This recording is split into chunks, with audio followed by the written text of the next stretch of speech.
Okay, class.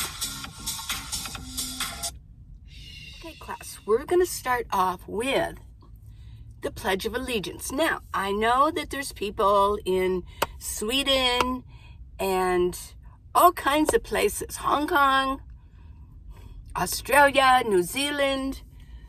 Well, I don't know if you know the Pledge of Allegiance. You can certainly say it, but if for you Americans, you don't have to. This is not mandatory, but let's try it. Let's see if I can remember it. Okay.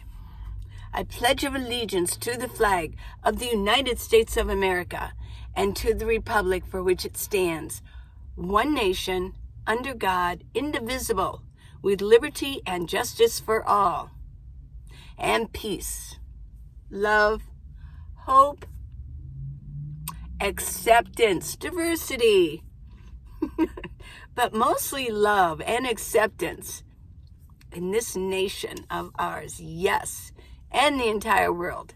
Okay, thank you. I'm glad we got that out of the way. Okay, here's my message today. You need to move into your van. Oh yeah, you need to move into your van. Question? Yes, go ahead. I have a question. Where are we supposed to find a van? Because I don't have one. If I'm supposed to move into a van, where do I get it? I'll tell you where I found mine. I found mine on Craigslist. Oh yeah. 2 times I found, well, I've only had 2 minivans. So both times, all the times, I have bought my minivans on Craigslist. Here's what I look for when you go on there. Let me just scratch my back. There we go. Okay. Whoops. I look for, what I do is hit the town you're in and go to auto. Now, once I get there, I might hit vans, plug in filter for vans, and then I put in the filter only, owner only. But, you know, sometimes these car lots have gotten kind of crafty. What they'll do is put on a van that they've worked on, and they'll take it to the one of the associates' homes, and then he'll list it. So they'll show it at home. So it looks like it might be a van from a private owner. But one thing that I enjoy on the owner, and that's not always going to be the case, is that you're going to find, especially in Tucson or in Arizona, you're going to find a lot of retirees here. And they may have had a really nice minivan because they had to take, you know, maybe grandma or grandpa around, or, you know, they're an older couple and they just need a minivan. Maybe they have, you know, a lot of things they want to, like, they need a lot of room in there. So what they do is they really take care of their vans, their minivans. Not so much an Econoline van. You might not find that in grandma's house. But a minivan, oh yeah. And because sometimes they get a minivan because the children, or they have a caregiver who needs to drive them around. So they need enough spaces with enough room to put their cargo, things like that. And they also usually sometimes have a garage where they keep it in the garage. So it's really a good deal. If you can find a good deal, what you need to do is start looking now. Don't wait. Anytime that I've needed my minivan, the first time and then the second time, I found it right away. So you're gonna get, if you're supposed to get a minivan, you're gonna find one on Craigslist. Now, if you have a really good credit, go ahead and go to a car lot. But I really don't like, if you're gonna be on the road, you don't really want to have payments. I don't like payments. I like to pay cash. But I don't know your situation. Every situation is unique. Yes.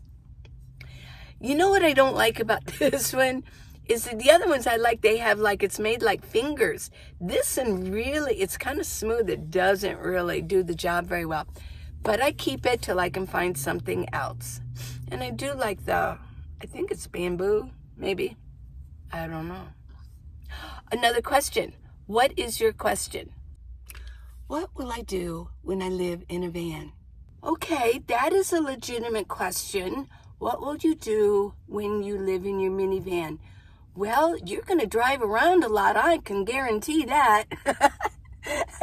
Especially at first. When I first became a nomad, I was driving the streets everywhere. And I was in Tucson, so I knew Tucson. I felt like I owned the road. I live here. I'm only allowing you all to be on the road, but this is my road. Did you not know that? There was kind of an attitude I got when I first became a nomad. I was like, I own these roads. Did you not know that, everybody?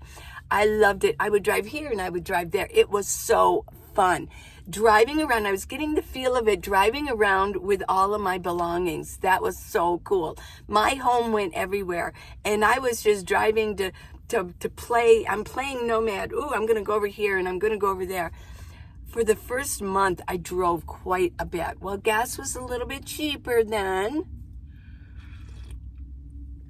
But what are you going to do when you live in your minivan? Well, the feeling you're going to get is you're going to feel free. But you know what? It can be frightening at first. Oh, yeah.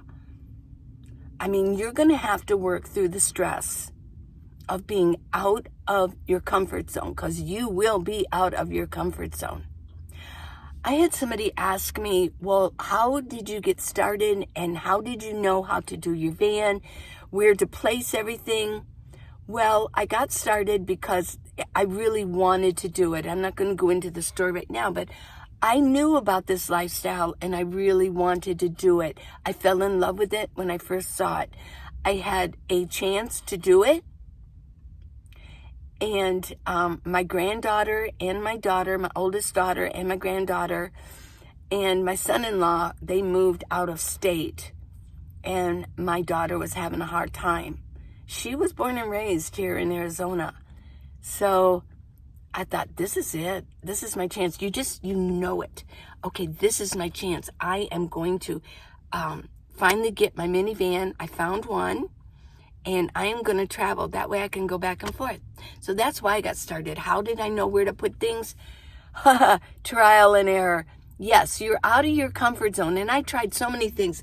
This no build out is from trial and error. You're just going to have to try. Everybody has a different system. But I will tell you, if you do not have good knees, and that really determines a lot. If you don't have good knees, well, you can't really be scooting around in a minivan, right?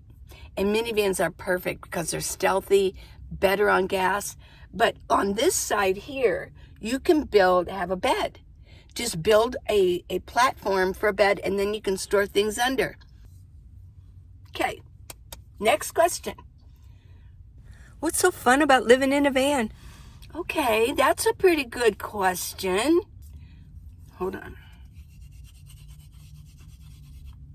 I need somebody to put some lotion on my back. Oh, yeah.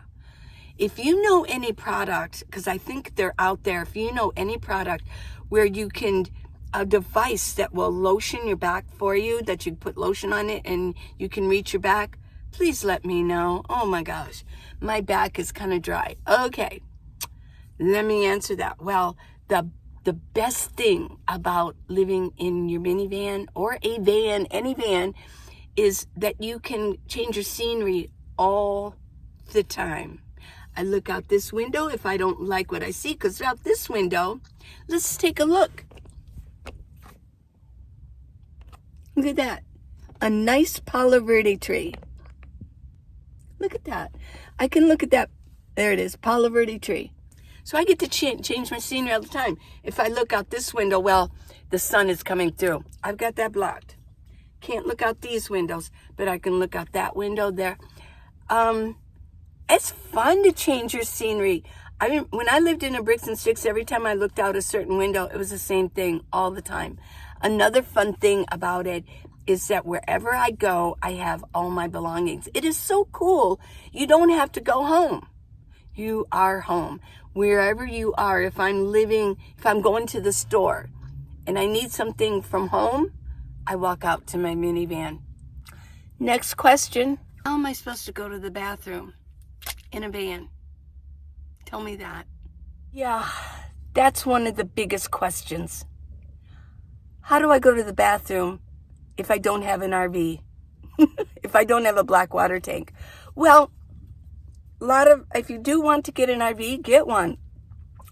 But you have to empty your black water tank. The black water is the bathroom. The gray water is from like your sink, doing dishes, your hair, the shower. That's your gray water. But here's a tip. Oh my. You have to dump it properly. Never ever go out into the desert or BLM land and just let your black tank loose. I've heard it happen before. That's really, oh yeah. So, but you might think this is pretty gross too. When you live in a van that doesn't have a bathroom in it, you poop and pee, sometimes pee, in a bucket with a bag in it. I know. Crazy, huh? Yeah. You do that. Oh yeah. And you too, if you want to do.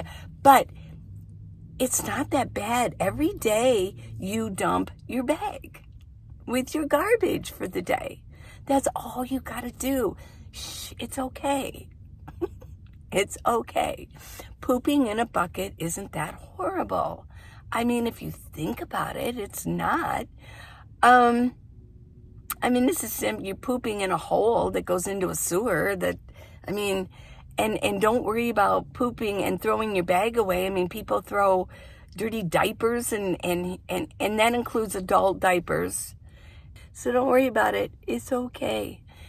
And so that's what you do. And if you want to pee, you need to have a container with a wide mouth and go ahead and pee. Yeah. Pretty easy. Oh, your question is, will I save money being a nomad? Well, that depends on you. I mean, if you can stay away from restaurants and you don't drive all the time with the gas prices right now, yes, I believe that you can save money, right? Right? Tell her, yeah. You can save some money. It's a lot less.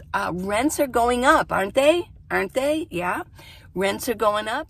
It's really hard to afford for some people that are on Social Security or have a tight budget to pay for rent. So I believe you can save money. Now, I do have a couple of videos about how to save money as a nomad and how to live on $500 a month.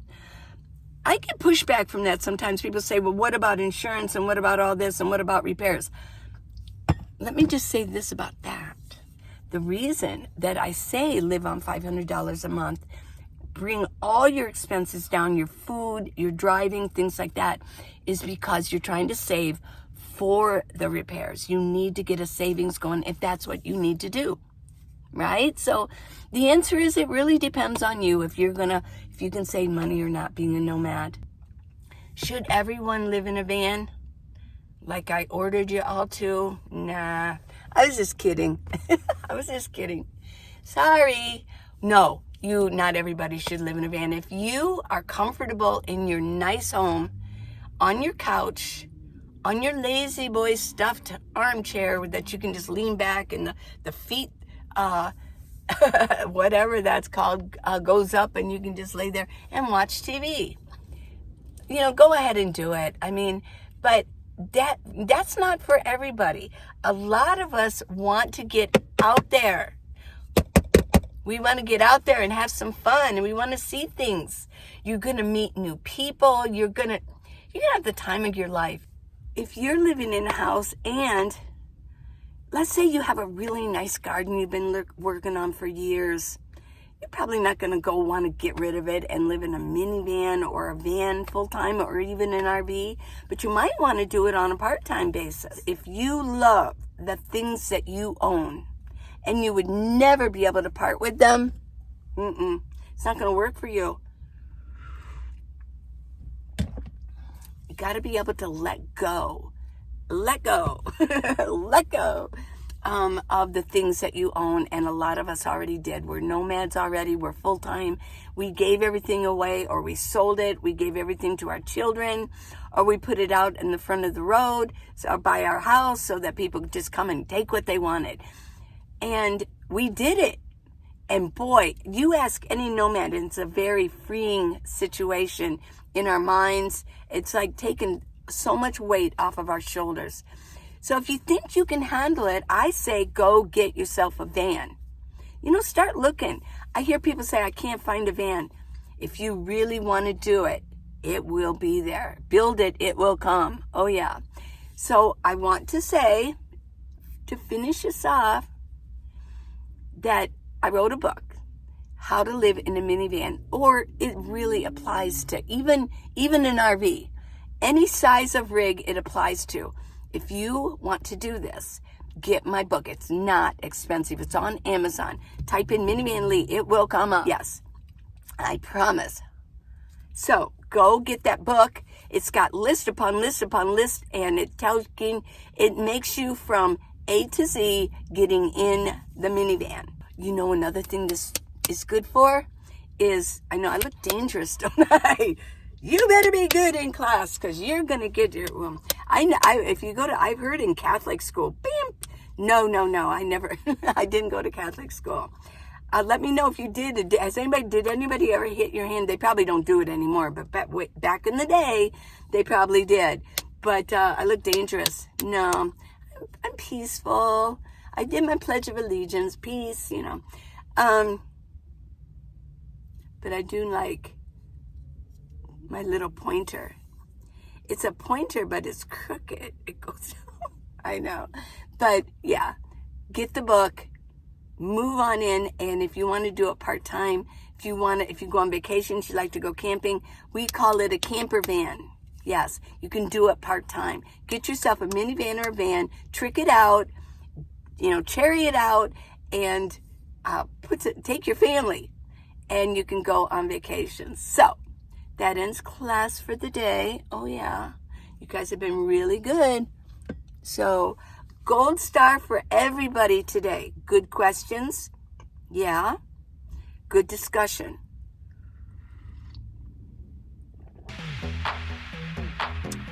Love you guys. Bye. Till tomorrow. There'll be another discussion of some sort. Oh yeah.